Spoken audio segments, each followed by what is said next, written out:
সমাজ নাম দিয়েছে হিজড়া। প্রকৃতির ভিন্ন এক নিয়মে জন্ম তাদের। তবে আমাদেরই মতো মানুষ তারা। শুধু লৈঙ্গিক পরিচয়ের কারণে সামাজিক নির্মমতার মাঝে বেড়ে উঠতে হয় তাদের। সহ্য করতে হয় অবহেলা, তাচ্ছিল্য আর বৈষম্যের যন্ত্রণা। অবহেলা আর মর্যাদার জীবনের দূরত্ব কেবল একটি সুযোগের। নানা জটিলতার মাঝেও এবার স্বাভাবিক জীবনের স্বাদ পাচ্ছেন এমন ৫ মানুষ। আখি, সুমনা, নীলা, জাহানারা আর শাহিদা। অন্য সব তৃতীয় লিঙ্গের মানুষের মতোই জীবন ছিল তাদের। এখন তারা নিরাপত্তা কর্মীর চাকরি করছেন গণবিশ্ববিদ্যালয়ে। বহুত জায়গায় বহুত জায়গায় আমরা এরকম অত্যাচার বা বিভিন্ন কথার মুখোমুখি হয়েছি। আমরা বৈষম্যের শিকার হয়েছি। কেননা যে আমাদেরকে আগে আসলে মানুষই মনে করতো না, বা আমরা যে বাংলাদেশের একটা নাগরিক বা আমি একটা মায়ের সন্তান, এটা মানুষ মনে করতো না। মানুষ একটা অন্যরকম টাইপের দেখ। আমরা এখানকার কাজে খুব পারফেক্ট করতেছি, খুব ভালো লাগতেছে আমাদের কাছে যে আমরা এখন মনে করতেছি যে আমরাও সমাজের একটা অংশ।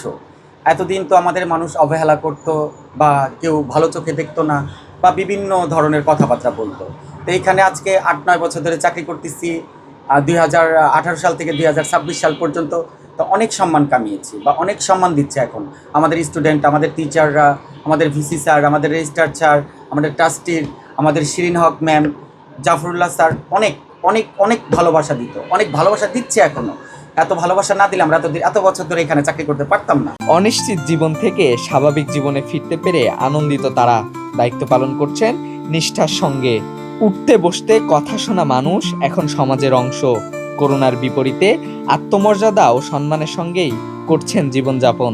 আল্লাহর কাছে যে এ, যে শুকরিয়া আদায় করি।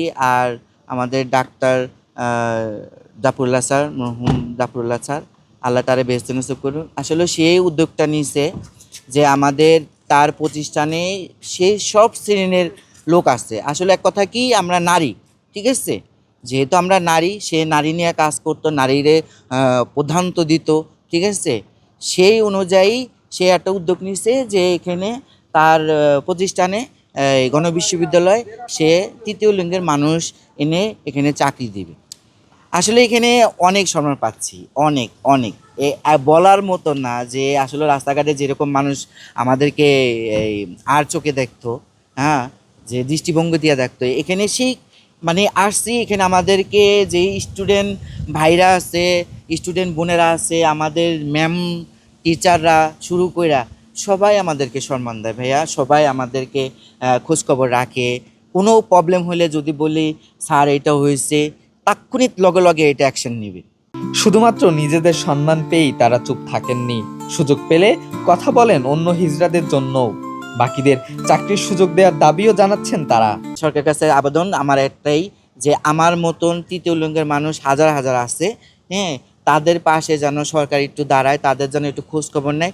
কেননা আমরা এখন নিউ জেনারেশন আছি, কাজ করে খাইতে পারছি। এমনও আমাদের হিজড়া আছে বুড়া বয়স্ক, তারা এখন কিছু করতে পারতেছে না, তারা খাইতে পারতেছে না। এখন তারা কি করবে? ঠিক আছে, আমার কথা যে তাদের পাশে যেন তারা একটু দাঁড়ায়। আমার পাবলিকের কাছেও আমার এটা আবেদন, যেন আমাদের আর চোখে যেন আর না দেখে, আর 10টা সাধারণ মানুষের মতন যেন সবাই আমাদেরকে মাইনে নেয়। আপনাদের বোন যদি হতো, আপনাদের ভাই যদি হতো, আপনাকে ফালাই দিতে পারতেন?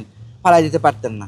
তাহলে কেন ঘৃণা করেন আমাদেরকে? আমিও তো এক মায়ের ঘরের সন্তানের হয়েছি, আমিও তো জন্ম নিয়েছি একজন, আমারও তো ভাই বোন আছে, আমারও তো মা আছে, বাপ আছে। কই আপনারা আমরা কেন আমার এরকম তুচ্ছ মনে করবেন আপনারা? শিক্ষার্থী, শিক্ষক, কর্মকর্তা, কর্মচারীদের মতোই হিজড়া নিরাপত্তা কর্মীদের নিজেদের পরিবারের অংশই মনে করছেন গণবিশ্ববিদ্যালয়ের রেজিস্ট্রার মোহাম্মদ অহিদুজ্জামান। আসলে এই তৃতীয় লিঙ্গের বিষয়টা প্রয়াত আমাদের বীর মুক্তিযোদ্ধা, গণস্বাস্থ্য কেন্দ্রের প্রতিষ্ঠাতা, গণবিশ্ববিদ্যালয়ের প্রতিষ্ঠাতা, স্বপ্ন পুরুষ ডাক্তার জাফরুল্লাহ চৌধুরী স্যারের এই উদ্যোগ তিনি চিন্তা করেছেন তাদের জন্য। এই চিন্তা করেই গণবিশ্ববিদ্যালয় তাদেরকে নিয়োগ দিয়েছে, গণস্বাস্থ্য কেন্দ্রও নিয়োগ দিয়েছে। এই জিনিসটা আমি ব্যক্তিগতভাবে অত্যন্ত ভালো একটা উদ্যোগ মনে করি, এবং আমি মনে করি যে এই ধরনের উদ্যোগ বাংলাদেশে যত প্রতিষ্ঠান আসে সবারই নেওয়া উচিত। তাহলে তারা এই একটা অবহেলিত যে আমরা মনে করি, সেই অবহেলা থেকে তারা অনেকটা হলেও উত্তরণ করতে পারবে বলে আমার মনে হয়। আমরা তো যেহেতু যখনই নিয়োগ দিয়েছি তখন আমরা মনের দিক থেকে মেনে নিয়েই তাদেরকে নিয়োগ দিচ্ছি। হ্যাঁ, তার ফলে আমাদের সাথে তারা কাজ করছে, এই বিষয়ে তাদের কোনো আপত্তি নেই, তারা খুশি, আমরাও খুশি।